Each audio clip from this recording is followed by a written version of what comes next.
भाई मुझे भी डंडा दे। अच्छा जी, ये ले आपके लिए भी। इंस्पेक्टर साहब यही है वो बंदा जिसने पूरे मोहल्ले की नाक में दम करके रखा हुआ है, हमें तंग करके रखा हुआ है इसने। डैडी ये कौन है लोग? कुछ नहीं, आप अंदर जाओ। हाँ भाई, क्या मसला है तुम्हारा? क्यों तंग किया मैं इन लोगों को?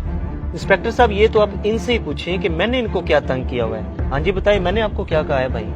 बताता हूँ मैं तुम्हें। इंस्पेक्टर साहब, एक तो ये पूरे मोहल्ले में बिद्दत फैला रही है, देखिए लाइटें लगाई हुई, झंडियां लगाई हुई हैं, और दूसरा ये हमारे खिलाफ शेर पड़ता है, इसको जरा पूछें। ये लाइटें और झंडियां तो ठीक है, और मौलवी कौन सा शेर पढ़ते हैं उनके खिलाफ? तुम क्या इंतशार फैलाया हुआ तुमने? इंस्पेक्टर साहब, मैं कोई इंतशार नहीं फैला रहा, और जो शेर की बात भाई कर रहे हैं वो तो बच्चा बच्चा पढ़ता है कि आप सबके पास जाएंगे। वो शेर इतना प्यारा शेर है, वो तो हम हुजूर की मोहब्बत में पढ़ते हैं और शैतान के खिलाफ पढ़ते हैं कि निसार तेरी चहल पहल पर हजारों ईदे रबीउल अव्वल, सिवाय इबलीस के जहां में सभी तो खुशियां मना रहे हैं। ये देखिए इंस्पेक्टर साहब, ये शेर हमारे खिलाफ पड़ता है, ये हमें चिढ़ाने के लिए। हाँ भाई, इस शेर में ऐसा क्या है जो तुम चिढ़ रहे हो?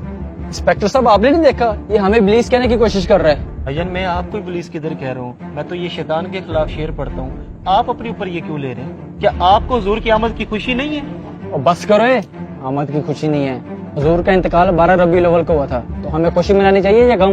इंस्पेक्टर साहब, एक तो इस बंदे की भी समझ नहीं लगती। हमारे खानदान में जब कोई फौत हो जाता है, हम 10वां करवाएं या 40वां करवाएं, ये तब भी हमें तंग करता है कि इस्लाम में तो सोग 3 दिन का होता है, आप लोग ये 10वां 40वां क्यों करवा रहे हो? हालांकि हम ये 10वां 40वां सोग के लिए नहीं करते, हम तो मैयत के साले स्वाब के लिए करते हैं, लेकिन बकौल इन जनाब के कि आप लोग गम मना रहे हैं। अब इसी में सवाल करता हूँ कि जब हुजूर की बारी आई है तब इसे गम क्यों याद आ गया? हुजूर को तो दुनिया से पर्दा किए सदियां गुजर गई है, अब कौन सा गम मना रहे हो? अब तुम्हारा वो फतवा किधर गया?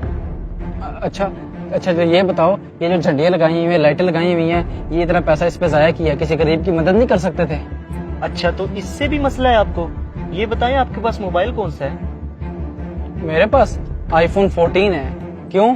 देखिए इंस्पेक्टर साहब, 3.5 लाख वाला मोबाइल है इनके पास, 50,000 वाला भी तो आप मोबाइल ले सकते थे, बाकी पैसे किसी गरीब को दे देते, तब गरीब नहीं याद आया आपको? और दूसरा इंस्पेक्टर साहब, इसने अपने बेटे की शादी की है, 50 लाख रुपए इसने खर्चा किया है, कम पैसों में भी तो ये शादी कर सकता था, तब गरीब नहीं याद आई इसे?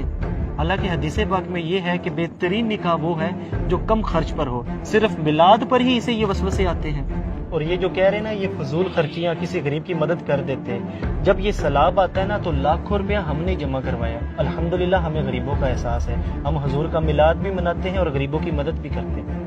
भाई मेरे, मुझे इसकी कोई बात नहीं गलत लगी। तुम लोग मोहल्लेदार हो, मिलजुल के रहा करो सारे। मेरे भाई, ये नफरतें खत्म करो, आए मिलके गरीबों की भी मदद करते हैं और सरकार का मिलाद भी मनाते हैं। भाईजान, आपकी बातें मेरे दिल पे असर कर गई हैं, हमें बिल्कुल हुजूर की आमद की खुशी मनानी चाहिए, आए मिल के मनाते हैं। ये हुई ना बात, आए मिल के मिलाद मनाते हैं।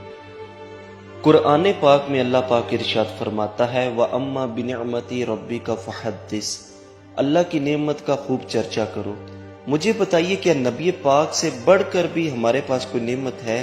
नहीं, हरगिज नहीं। इसलिए हमें चाहिए कि आपस के इख्तलाफात को ख़त्म करके हजूर की आमद की खुशी खुले दिल से मनानी चाहिए। अगर आपको हमारा ये मैसेज पसंद आया तो इसे ज़रूर शेयर कीजिए और हमारे पेज को फॉलो करना मत भूलिए। शुक्रिया।